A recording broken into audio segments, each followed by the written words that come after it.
2, 4, 6, 8, 10, 12, 14, 16, 18, 20, 22, 23, 26. Y hay como 4 alumnos que son 2 hombres. Oye, ¿qué le digo? Tome lista de un punto. ¿Qué no vienen a su clase? Ya no hago clase.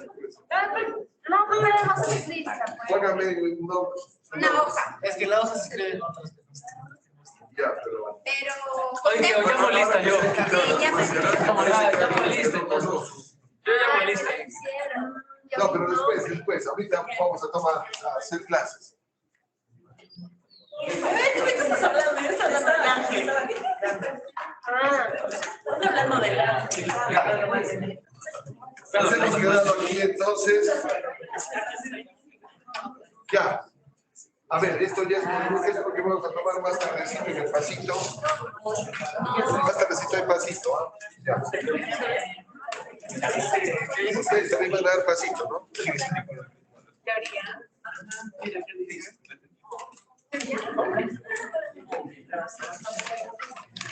Los tejidos animales tienen un alto contenido de grasa y estructuras membranosas que quedan en la suspensión malogrando el extracto. Entonces, se puede utilizar una acidificación, 6 y 5, que hace que esto se agreguen y después pueda ser retirado por centrifugación a baja velocidad. Igual se procede cuando hay ribosomas. Creo que esto ya lo hemos hecho, ¿no? Cuando hay muchos ribosomas, es un tejido, es un organoide que está en gran cantidad en las células que están reproduciendo. Se supone que las condiciones de purificación tratamos de que esté en plena replicación. Entonces hay muchos ribosomas. Y entonces bajamos el pH y hacemos que precipite. Para bajar el pH se puede usar ácido acético 1 molar. Y luego de la centrifugación tenemos que volver a llevar al pH normal a nuestro extracto. ¿Ya? Esto sí es lo que hicimos en la purificación. Utilizamos donde mostramos utilizar polivinil. El polivinil. Entonces, repetimos para reforzar, los tejidos vegetales son más acídicos y presentan menos cantidad de material particular, ¿ya? Pero ellos tienen el problema de los compuestos fenólicos que oscurecen y se oscurecen por oxidación y se unen constantemente a las proteínas inactivando muchas enzimas. Esto se debe a la actividad de las fenol-oxidasas, ¿no? Que hace que se unan los compuestos fenólicos a las enzimas. La ingestión de compuestos tiónicos como el beta-mercaptoetanol disminuye la actividad catalítica de estas fenol-oxidasas, pero también se puede usar polivinilpirrolidona en polvo que absorbe a los compuestos fenólicos, es lo que hemos usado en la práctica, ¿ya? Cuando trabajamos con microorganismos, que es al final lo que ustedes van a hacer, porque ustedes son los ingenieros biotecnólogos, la extracción de enzimas tiene también problemas. Primero porque tiene un alto contenido de ácidos nucleicos, dado que son células que se están replicando mucho, ¿no? ¿De acuerdo? Y en segundo lugar, la ruptura celular de muchas de ellas es un poco complicada porque tienen pared celular. Estamos hablando de bacterias, estamos hablando de hongos, ¿no? Estas paredes celulares se dispersan en partículas muy finas o se solubilizan parcialmente en forma mucilaginosa, provocando problemas en la purificación. Cuando tenemos, por ejemplo, extractos bacterianos como la prensa francesa, que es un método de ruptura de pared celular, o ultrasonido o lisosima, también obtenemos este material mucilaginoso. Los ácidos nucleicos se pueden precipitar adicionando macromoléculas policatiónicas. Como tiene carga negativa, le pongo moléculas con carga positiva como el quitosano o quitosano, la protamina de salmón o la clupeína de arenque, que son proteínas con carga positiva que se unen al DNA, ¿no? El material más utilizado, el que se vende o se usa bastante en purificación, es el sulfato de protamina, ¿no?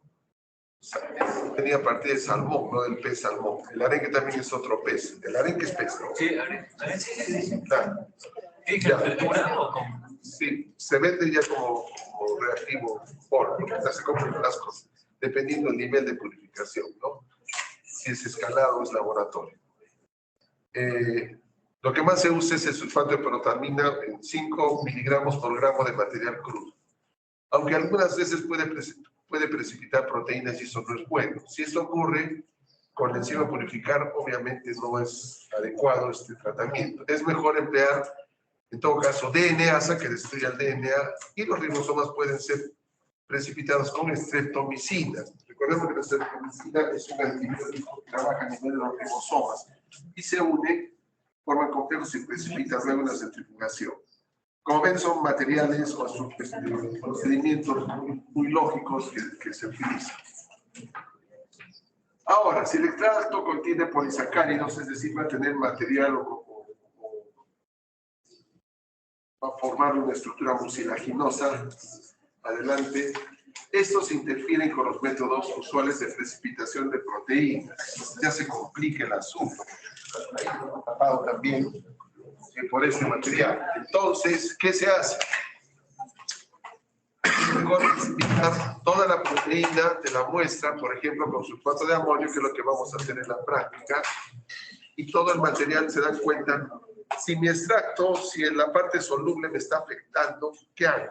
Precipito la proteína, la tengo en el fondo, centrifugo y boto toda la parte y vuelvo a recuperar mi precipitado en el buffer que yo quiera. Entonces ya no tengo todo ese material particulado. Ingeniero, por esto que nos hizo ¿cómo hace para desplegarla después?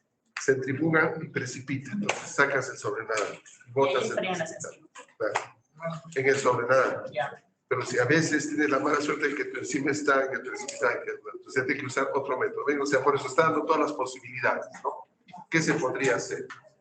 ¿Correcto? Entonces, con un 80% de saturación de sulfato de amonio, todas las proteínas precipitan. Entonces no pierdo nada y solo lo hago para botar el sobrenadante, ¿no? También con acetona al 55%. Y entonces la solución queda el material mucilaginoso que lo boto y puedo recuperar o rediluir mi precipitado, pellet de precipitación. Los geles de Ganosa también se usan para este fin. Cuando el extracto está a un 70-80% de saturación con sulfato de amonio, el gel de Ganosa absorben a las proteínas a través de varios lavados. Se puede eliminar todo el material no proteico y, por supuesto, el exceso de sal, ¿no? Este gel de Ganosa. Muy bien. Hongos y levaduras son otra historia. Tiene muchos inconvenientes. Primero, la pared celular de muchos de ellos que es dura, mucho más gruesa, y requiere de métodos más vigorosos de ruptura, lo cual hace que se incremente el material particulado en el extracto, ¿no? De baja densidad, que no se puede eliminar fácilmente por centrifugación, no precipita, ¿no? Entonces, la turbidez que muestra el extracto puede eliminarse agregando solventes orgánicos como acetona fría entre 20 y 25%. De esa manera, precipitan estos componentes que están dando turbidez al extracto. La autólisis, o autólisis, no sé cómo le llamen, de las levaduras con tolueno produce extractos muy claros, pero estas condiciones pueden favorecer la proteólisis.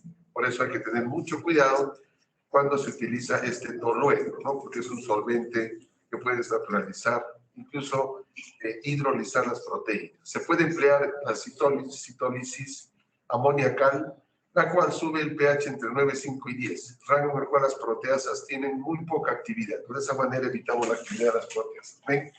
Son varios procedimientos simultáneamente que se van a aplicar. Si la enzima purificante está asociada a partes insolubles, como membranas, cloroplasto, retículo plásmico, hay que solubilizar este material con detergentes. De hecho, los detergentes se enlazan a las proteínas y ocupan el lugar de los componentes lipídicos de las membranas. El inconveniente es que al eliminar el detergente, la proteína se puede desnaturalizar o al menos agregarse y precipitar. Ese es el problema. El método clásico empleado en estos casos es la extracción de material lipídico con acetona para obtener los denominados polvos cetónicos. Esto lo hemos hecho en bioquímica. Ustedes han hecho la bioquímica virtual, ¿no? Sí. Pero nosotros sacábamos, por ejemplo, las transaminasas del hígado de paloma. ¿Mataron una paloma? Vale. ¿Y que las pescaban o las compraban? No, pues tenemos acá criadero. Bueno, desde la época que hicimos la de paloma. ¿Qué hacíamos con las palomitas? preparamos un estofado de paloma, después no le vamos a perder, ¿no? Pero le sacamos solo el hígado, y los hígados los poníamos en el mortero con acetona. La acetona es un deshidratante, entonces bota el agua, y nos quedaba un material sólido. Eso luego guardaba y duraba 8 años. La enzima, las transaminasas perfectamente bien han servido. Hay una práctica en bioquímica donde se hace actividad de transaminasa de hígado de paloma. Guardamos 8 años el extracto, resolvemos en el buffer, perfectamente bien funciona. Esa es la acetona, son los polvos de acetona. ¿Ya? Es por deshidratación gradual con acetona hasta que ésta disuelva los componentes grasos de las membranas. Se liberan las proteínas y luego se evapora el solvente orgánico. El residuo sólido obtenido es luego dispersado en un buffer acuoso donde se recupera la enzima. Acá el problema, como se nos plantea en algún momento, es que si la enzima no es soluble totalmente en agua, no la puedo recuperar en agua, en un buffer cualquiera, ¿no? Entonces, hay que hacer ciertas peripecias, pero la naturaleza nos ha brindado una gran cantidad de microorganismos que tienen las mismas enzimas, pero son solubles en agua, entonces podemos sacarlas de allí y evitarnos todo este componente. Es lo que pasó, por ejemplo, con la lactasa, ¿no? Que se empezó a querer utilizar al comienzo. Era absurdo utilizar lactasa en mamíferos para poder utilizarla como suplemento a las personas con intolerancia a la lactosa. Sin embargo, ven, los hongos nos dan una enzima soluble. Eso es lo que hay que buscar, ¿no? Muy bien. Técnicas de purificación por precipitación. Estas son las que se aplican al comienzo. Ya hemos aplicado una en la práctica de esta semana. ¿Sí? Precipitación por salting in, salting out, ¿no? Bueno, se aplican al inicio de la purificación. Tienen una alta capacidad de trabajo. Podemos trabajar con grandes cantidades de material, pero tienen una baja resolución. ¿Ya? A ver. El principio básico de esta técnica es provocar una alteración de alguna propiedad del solvente original que promueva la precipitación de sustancias. Estas sustancias precipitadas pueden ser separadas mejor por centrifugación a velocidades relativamente bajas. Estas técnicas son aplicadas al inicio de un proceso de purificación y pueden tener el fin de eliminar contaminantes o también concentrar el extracto. ¿Ya? Acá tenemos una proteinita. Bueno, esto es sin colorcito para que ustedes llamen la atención. Estas zonitas verdes, como ven, son zonas hidrofóbicas, que están, pues, también presentes en la superficie de la enzima. Siempre hay algo hidrofóbico, pero también hay sectores hidrofílicos donde hay aminoácidos hidrofílicos, que son generalmente se ponen en la superficie. Mientras que en el centro de la molécula están los hidrofóbicos. Conocen ustedes. Entonces, la proteína yo la puedo separar por varias situaciones. Por ejemplo, puedo cambiar la fuerza iónica, puedo cambiar el pH, puedo cambiar la adición de solventes. Por la adición de solventes la puedo precipitar solutos inertes o polímeros, ¿no? También con la temperatura, la puedo precipitar, la desnaturalizo y precipito. Pero yo tengo que separar a mi proteína de interés de las otras, a cualquiera de estas técnicas, ¿ya? La precipitación por sales neutras es la que más se usa.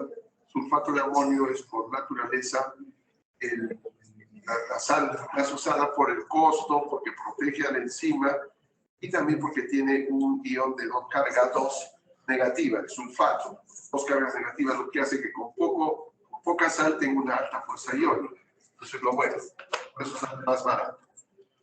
La mayoría de enzimas se presentan en fluidos celulares de forma soluble, en un medio muy concentrado que puede tener alrededor del 40% de proteínas. Generalmente las enzimas son muy solubles en condiciones salinas fisiológicas, ¿no? Cloruro de sodio 0.15 molar, entre 0.15 y 0.2 molar, ¿no? De fuerza iónica o concentración, y a pH neutro.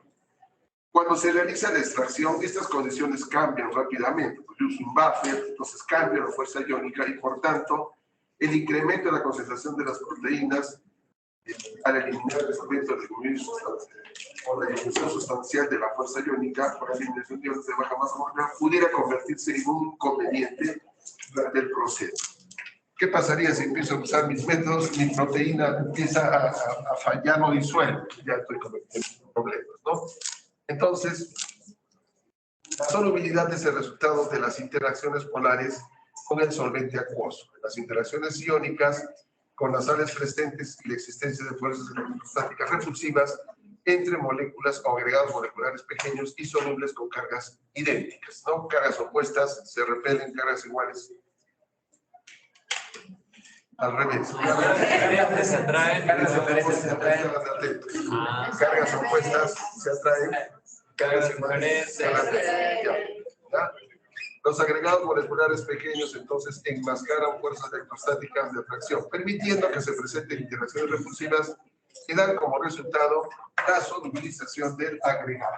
Ya, vamos a explicar entonces muy fácil, más fácil que esto. Esta es una proteína, lo verde es hidrofóbico, tiene sus carguitas eléctricas, lo cual le puede dar una cierta solubilidad, ¿de acuerdo? ¿Ya?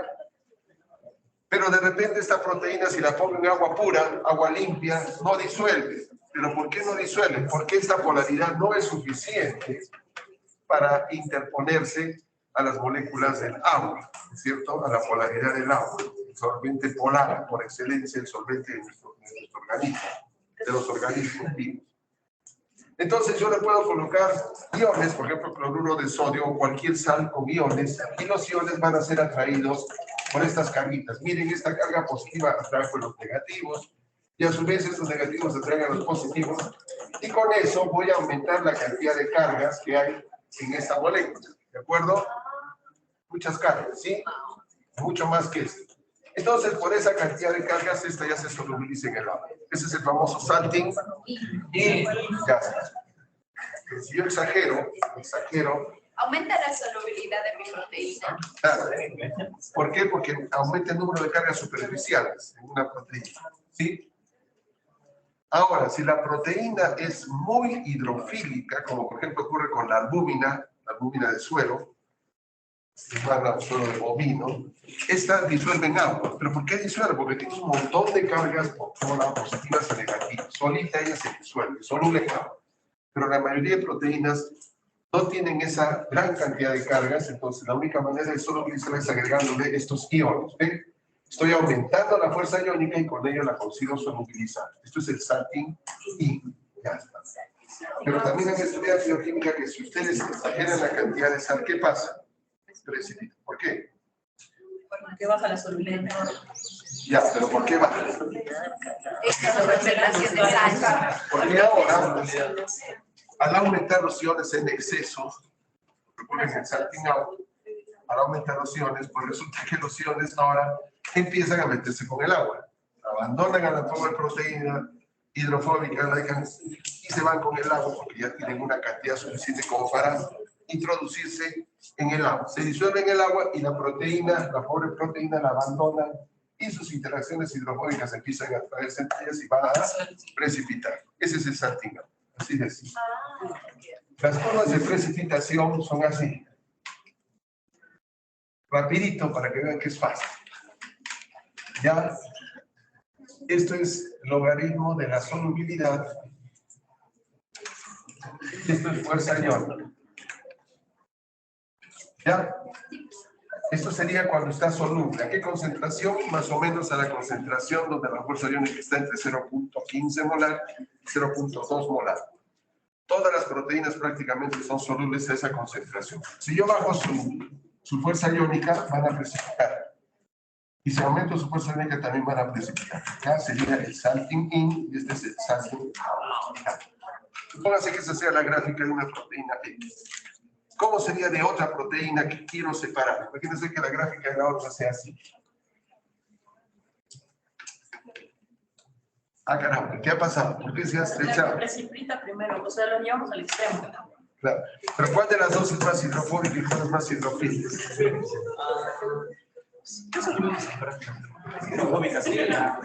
Este es más hidrofóbico. Y este es más hidrofílico. Porque esta solita puede, con poca sal, ya está solubilizada. Se requiere de mucha cantidad de sal para solubilizar. Pero miren cómo su curva se estrecha. Claro.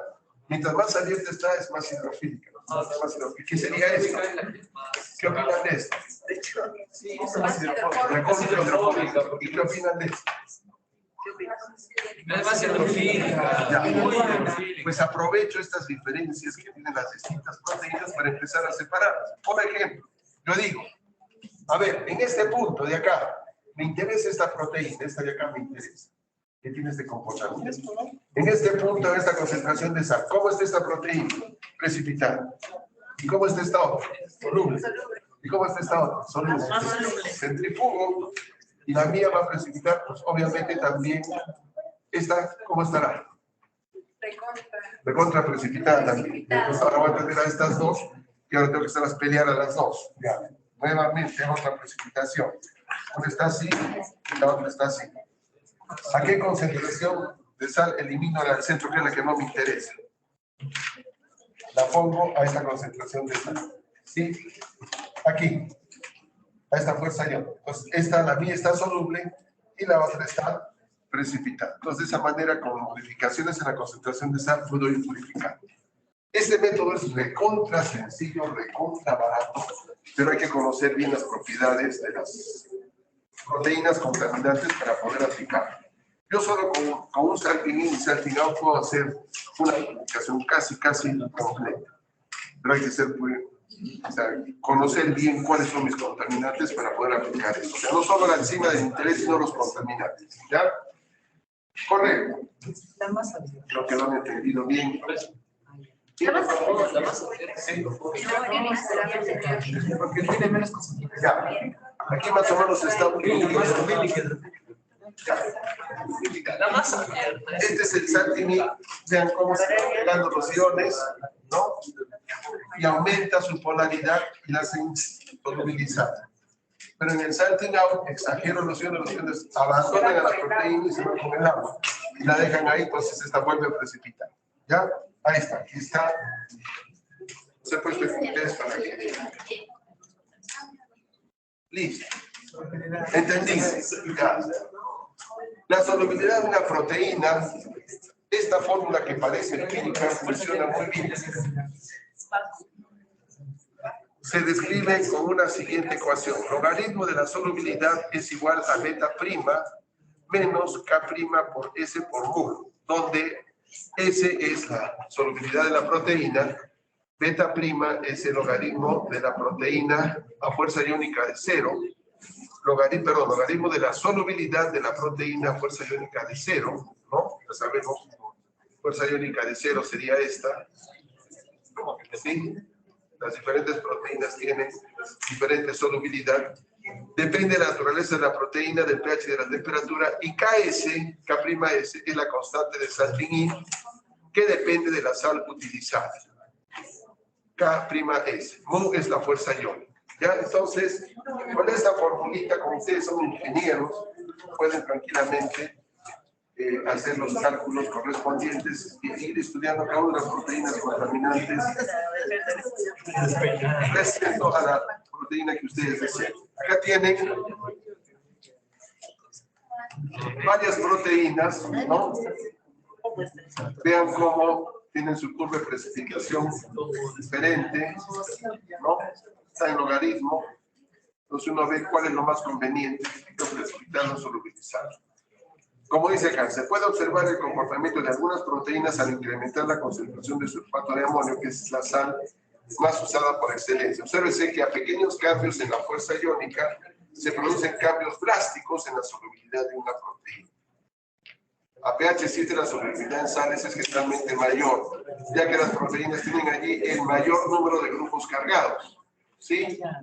A pH coincidente con el pI, la agregación ocurre con mayor facilidad, ¿no? Precipitación en el punto isolente. Listo. Es importante también la naturaleza de la sal. A pesar de que ya se los he dicho por adelantado que el sulfato de amonio es lo que no se usa, pues justifiquemos el porqué. Creo que ya es hora. Falta ahí. 8 minutos. 8 minutos. Ay. Es viernes, ¿no? Bueno, hoy día es miércoles. Para ti siempre es sábado, ¿no? Ya. Muy bien. La naturaleza de la sal, entonces, es un elemento importante. ¿Qué es lo que importa? ¿La carga positiva o la carga negativa? Vamos a ver. Positiva. Una alta solubilidad de una sal permitirá su utilización a altas concentraciones. Las sales tienen cierta solubilidad en el agua, que también es muy importante. Unas se solubilizan más que otras. Si tiene una alta solubilidad, esto es, puede ser utilizar a altas concentraciones, como por ejemplo el sulfato de amonio, ¿no? Las características del catión y del anión son también importantes. ¿Cuál es el catión? ¿Que tiene carga?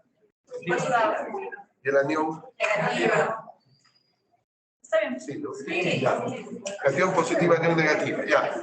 Las sales más efectivas para la precipitación son las que presentan aniones divalentes, es decir, cargas negativas divalentes, como el sulfato de amonio.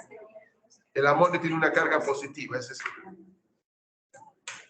el catión, ¿no? Entonces, sulfato, fosfato, citrato, mientras que el catión es menos importante, ¿ya?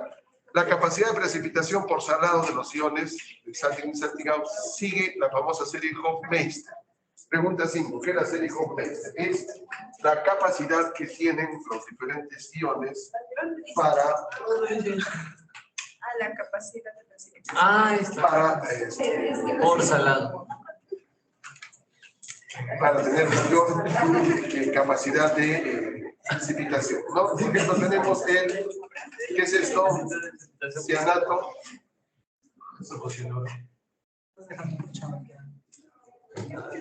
Que tiene una carga negativa. Yo hago una carga negativa. Este tiene una carga negativa. Este también una carga negativa.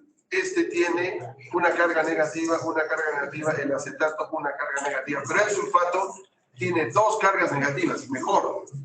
El fosfato 3 cargas negativas, mucho mejor, ¿no?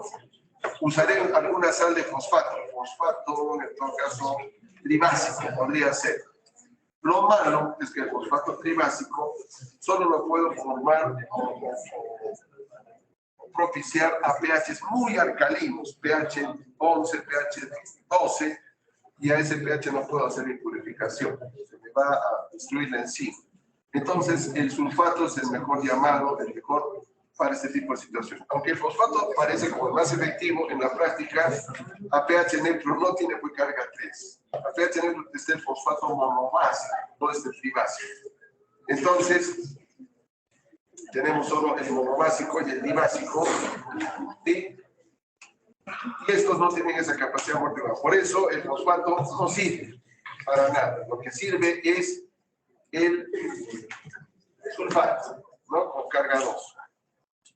Muy bien. En la fase de salting out se puede observar la mayor eficacia de los aniones polivalentes, mientras que los cationes no presentan diferencias marcadas. No obstante, se prefieren los monovalentes, siendo el amonio el más eficiente, después el potasio y después el sodio. Entonces, si el amonio es el más eficiente, como este es catión, ¿no? Y el sulfato como anión, entonces la mejor sal es el sulfato de amonio. Así de simple.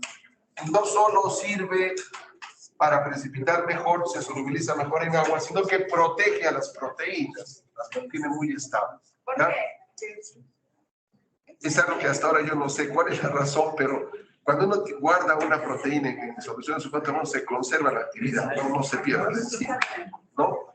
Acá tenemos unas gráficas que nos pueden decir mejor esto. A ver, acá tenemos el cloruro de sodio utilizado como agente precipitante. Miren, esto sería el salting in. Miren, no llega el salting out. Cloruro de potasio. Tiene también parecido salting in, pero ya quiere llegar el salting out. Puede servir. Sulfato de magnesio. Los dos divalentes, ¿no? Acá está un poquito mejor. Pero miren el sulfato de amonio, cómo sube, baja. Y acá el sulfato de potasio sube y baja. Pero acá el sulfato de amonio, por sus propiedades protectoras por un lado y porque la curva es un poquito más simétrica, tiene que acá sube y baja, acá más o menos. Más amplia también, eso quiere decir. Y la solubilidad. Sí. resulta ser mejor, ¿no?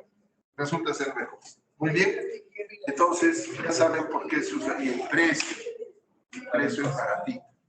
Ya. En la zona de Salting-In, los cationes son más importantes que los aniones, siendo más efectivos los cationes monovalentes. La sal más utilizada es el sulfato de amonio, debido a 3 razones. Aquí está. Pregunta 7 para la fila A y pregunta 14 para la fila A. Ahora usted está dando ritual, ¿no? ¿Qué están dando ritual todavía? Y estamos haciendo clases. Deberíamos dar precio. Deberíamos dar más bien el examen presencial y las clases van a ser virtuales. Chavales, el ya. ¿Por qué razón el sulfato de amonio tiene esas grandes propiedades? Aparte del costo, que es bien baratito. Mire, es altamente soluble en agua. Segunda condición, tiene una alta constante que era K'S. Ya se me fue. K'S. Constante de Salting-In. Tiene una alta constante de Salting-In. Acá decía,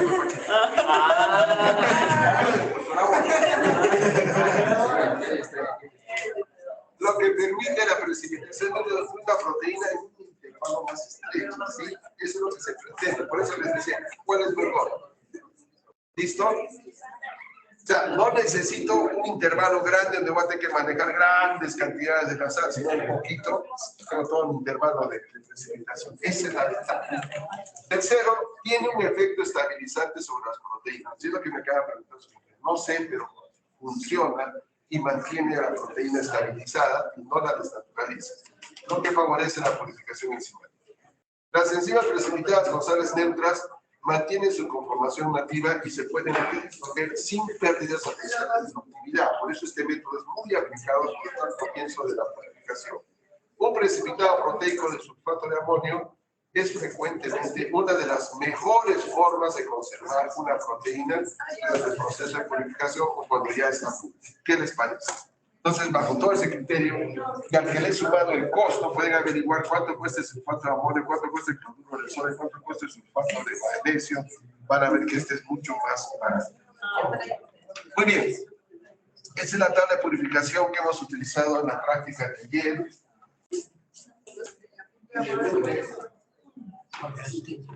10 horas, ¿no? Ya han visto cómo se usa, ¿no es cierto? Sí, marque. Que marque, corre ahí.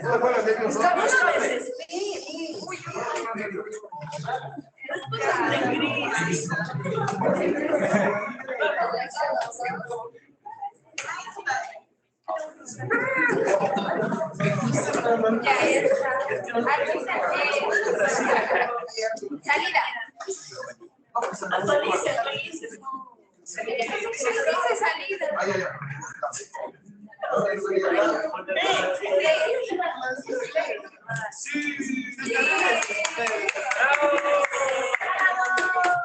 Miren, ustedes pueden reírse, pero me hagan aplaudir, me han hecho sentir bien, porque para mí es un triunfo.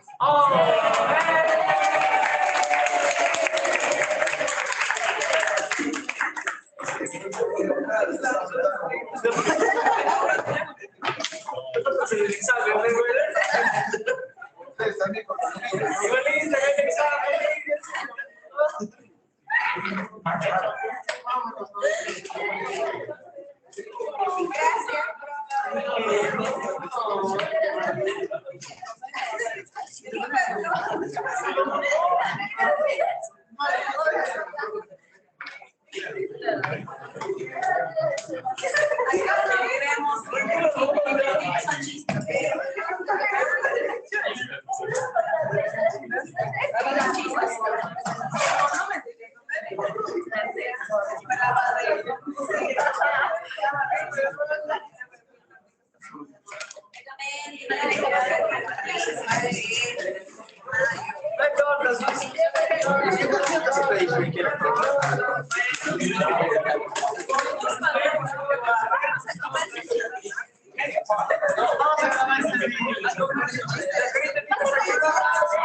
Y le metes la tapa. A veces. A veces.